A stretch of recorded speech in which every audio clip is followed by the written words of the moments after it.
I'm Bill Thompson from Spartan Forge. I'm going to be breaking down my 6-point buck I killed this last year in Virginia, and I'm going to show you kind of how I use the app to do this.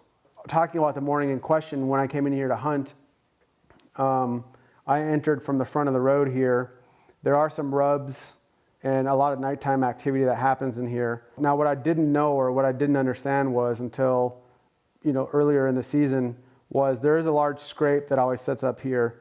And I thought the scrape was mostly being set up in this area because it's open or it's open around that area. And it's a large community scrape.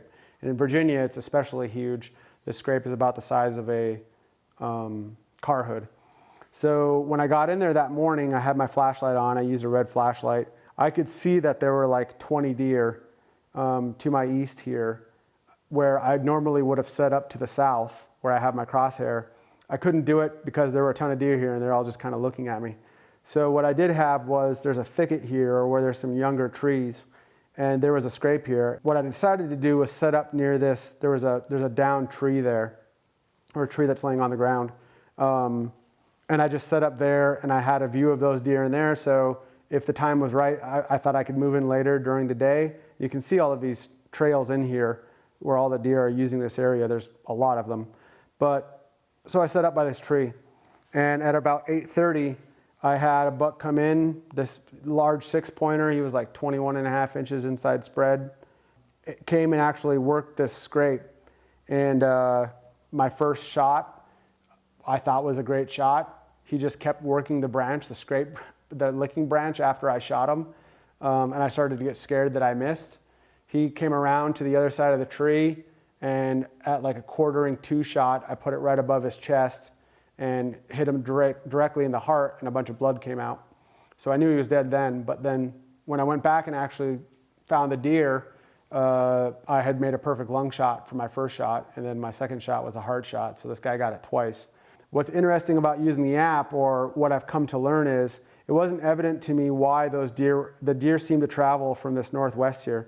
And on this UAV imagery, you can kind of see it if you look really close. But if I go to my LiDAR imagery, I can actually see that there was a path or something made here in the past that wasn't evident.